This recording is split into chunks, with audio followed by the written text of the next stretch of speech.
Atlanta is a sexy, beautiful city. But there's a dark side.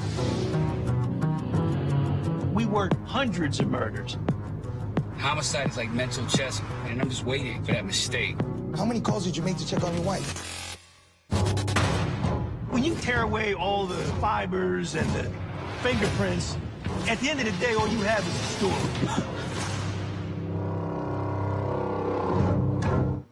Holy cow, Atlanta Homicide, you gotta love it. A subject, as the viewers know, I am deeply invested in as a former homicide prosecutor myself. I have the pleasure of being on with Vincent Velazquez, who is one of the stars, a former 30-year, I believe, or about, retired officer from Atlanta, worked 15 years at least as a homicide detective with his buddy there that you saw on the promo, David Quinn.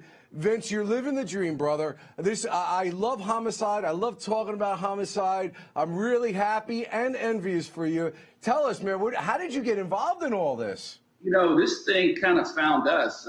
David and I, early in our career, started using this local media to help us solve cases. People would shy away from that. And David and I was like, let's get in front of the camera. Let's put this case out there. So we got a little comfortable with that. And then from that, First 48 came to town, and we did a lot of stuff with First 48.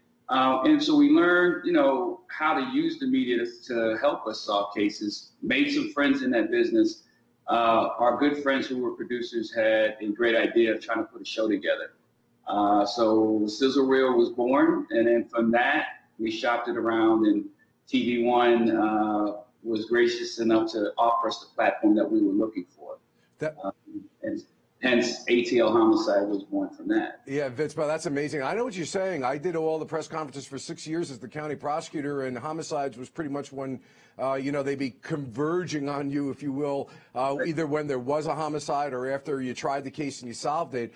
But as I understand this show, it's a unique thing. You're actually going back to all the homicides that you and David had actually worked on, and I guess running through, and I agree, I tell people all the time, the behind-the-scenes story is always more relevant and, to me, entertaining, if you will, than the actual stuff the public sees. So is that what you're doing, going back to all your old cases and kind of going through what was really happening behind the scenes? Precisely, that's what we're doing. So David and I started in Homicide in 2000. So for 15 years, we worked as partners, and you can imagine the number of cases in 15 years that we worked.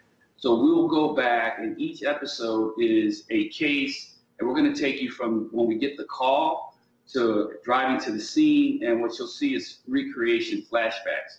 So it'll be David and I in real life talking about setting up this case or this scene, and then it'll flash to the actors that play us and all the other people in that case, and back to us to set it up a little bit more. And we take you through all of the details and the twists and turns, and, you know, the viewers will think they may be figuring it out. And, you know, and as you know, prosecuting homicide cases have 15 turns before you get to where you have to go. And you'll see that throughout the series.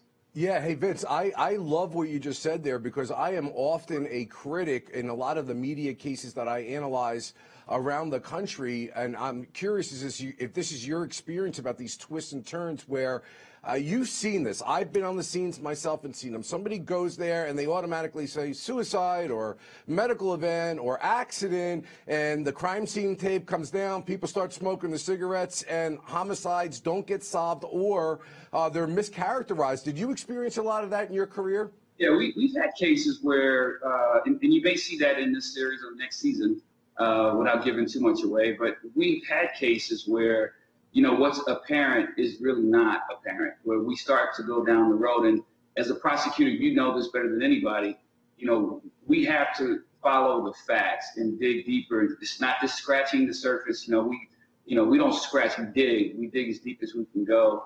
And we've had cases where it looked like a suicide and ended up being a murder. Or, you know, we had a case, I can recall a case I had once where I had a young man that was dead in a park with a gunshot wound to his leg. And it just didn't add up. It didn't appear to be a robbery, but in all sense, we had to go that route. As we kept digging, we found out that this young man actually shot himself, severed his femoral artery, and bled to death. And the reasons for him doing that were not to commit suicide, it was for another reason. But in all aspects, it looked like a homicide. And if we would have stayed with that, that would have been an unsolved homicide nobody would have ever had any closure on, family included. So cases like this, and you'll see in the series, the viewers will look and say, okay, I think I know who did this. And the next thing you know, we're going to introduce another suspect to you. Yeah, I can't count the amount of cases I myself have investigated, Vince, that appeared to be one thing. And if you keep everybody from jumping to conclusions, take all the data in. Of course, you have an investigative part of your mind that is moving in a direction, but what appeared to be something like the husband did it because there's a contentious divorce, or I've had a couple of those that have happened where, in fact, the original suspect was not the person who perpetrated the homicide. And that usually takes great guys like you who have the acuity to say, all right, we can look at that, but let's also not discount all the other evidence over here and put a square peg and a round hole. And it sounds like that's exactly what this show is going to be showing, that, you know, you got to take your time, you got to let it marinate, you got to use what I always say the most important detective and prosecutor tool you have, your common sense when you're looking at these cases. That's absolutely right. And common sense is in information are the two most valuable commodities I think anybody, detective, doctor, anybody could have to be successful. This particular series, what you're going to see, especially in episode 1, is just that. You're going to see, in this case, in true life, was we could have arrested the wrong person and convicted him. Mm-hmm. There was enough evidence to convict the person who we initially thought killed this victim. He would have been spending the rest of his life in prison.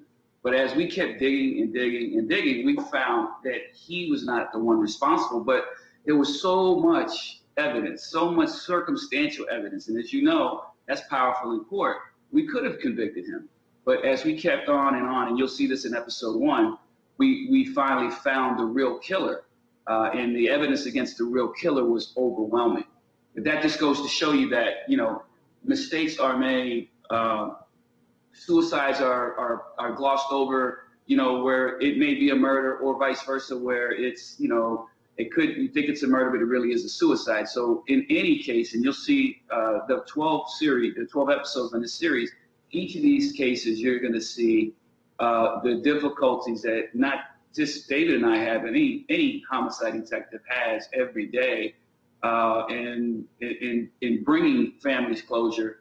And it's not easy. It's not easy. This is not a job for anybody, you know, in law enforcement. It's somebody that, you know, you have to have some dedication, some determination.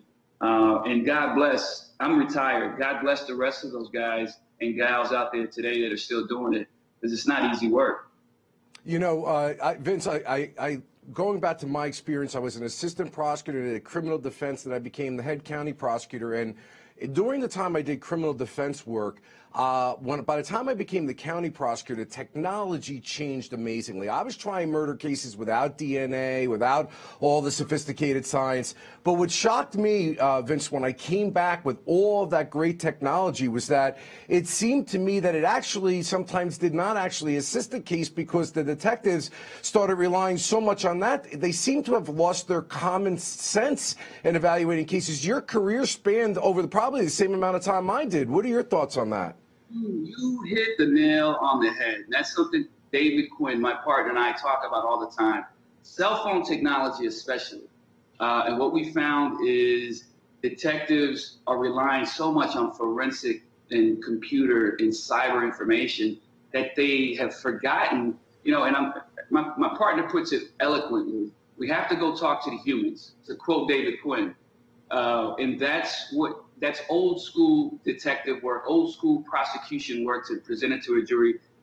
So we can't rely on technology all the time. DNA, cell phone records are so important now in investigating crime that typically if they are non-existent, detectives get stalled. And that's where old-fashioned, you know, level to the pavement comes in. You got to get out there. You got to knock on doors. And if you got to hit that door 3 or 4 times, if they don't tell you, you know, either don't want to talk to you or they don't give you all the information, you don't give up. Forget the phones, forget the DNA. If it's there, that's great. If it's not, you got to get out there and do your job. When I started, I didn't have a computer. I didn't have a cell phone. Right. I had a typewriter. You know, we actually used carbon paper to, we would type a warrant up to have a copy of it. It was archaic, right? But it's how you learn. It's how some of the young guys before I retired, David and I are just, shooting it up in the squadron, and we're talking about the old days, and obviously they know, but to work a homicide, we have to actually pull a map book out and go A4. I got to find this address instead of Googling it and doing GPS, and have a map book in your car. I used to carry a mini cassette recorder. It was literally this big and that thick, with the real cassette that you would put in it with batteries in it, and that's how we would record our conversations or interviews with people on the street. So imagine trying to hide a tape recorder this big in a suit jacket. You look like you're carrying a bazooka under your jacket, Right. That's the old school way of doing things. And guys, these young guys that are out there today doing this, God bless them, because that technology is important. We just use their skills. It's just too much for me to learn that late in the stage of the game for me and David. So we would use our young guys that were like cell phone gurus or DNA experts to help us evaluate this, and then go back to the old school way of doing things. Yeah, I think that I agree with you completely. I love having this conversation with you. It's going to be an amazing show because you do have that ability to transfer from the old school common sense way of doing things. Just like I used to say to my assistant prosecutors when we were trying cases, or my detectives, just because you don't have cell data or DNA, there was a time we used to win cases without those things. And another thing is, and I think you experienced this too, is that they rely so heavily on it that they may miss something else that allows a defense attorney to say, well, you just stopped your investigation there. You didn't look at all these other things. Have you experienced that too? Absolutely. Like the old school way of just going back to the crime scene at the time that it occurred on another day. So you can get a feel of, what the natives are doing. Like if it's a neighborhood that has a high population of people taking public transportation, I would go back out there and we would sit there and watch, because there may be somebody that gets off the bus at the same time every day. That could be a witness. Yep. Those things seem to have fallen to the wayside a little bit, I think, in modern times because of technology. And we are, a technological age. Everything is a smartphone. Even me, if I lost my phone today, I'd panic because I'm so tied to this phone. And also, I think your memory, is a little bit diminished because we don't have to remember anything anymore, because we can just pick this thing up right here and type it in and we got what we need. So we are definitely connoisseurs of the old school, but we embrace the new school as well. Well, I got to tell you something, Vince. I've been doing this for 30 years. Homicide is what I've done. I love it. And the last thing I want to do is see another crime show. But you have convinced me, based upon the way your experience level, I actually think you're doing a public service, because this is an epidemic of evaluated cases. This is Vince Velazquez with his former partner David Quinn, who are going to be doing Atlanta Homicide. It's a new series that's coming out based on real life cases and that they actually solved themselves. So these guys are the real deal. They're not just talking about what somebody did. They actually did it. They're going to break it down for us. And Vince, it premieres on July 9th, 2018 at 10 o'clock on TVONE. I am definitely watching it. I'm pushing it out on my social media. I wish you the best of luck, my friend. And unfortunately, we have to go to our top crime stories, but we'll catch up again soon. God bless you, sir. Thank you very much. Okay, ladies and gentlemen, what a fascinating concept, and it's going to be a great show. I can tell right off the get-go, this guy's the real deal. This is going to be a great show, a needed show, and an entertaining show. I can tell that there's some characters, too. Most homicide detectives are. So we're going to go to the top crime stories for the day, and on the other end of that, we're going to have more Law and Crime. I'll be with you here at 3 o'clock. Looking forward to see you in the chat room on the Law and Crime Network, a Dan Abrams production.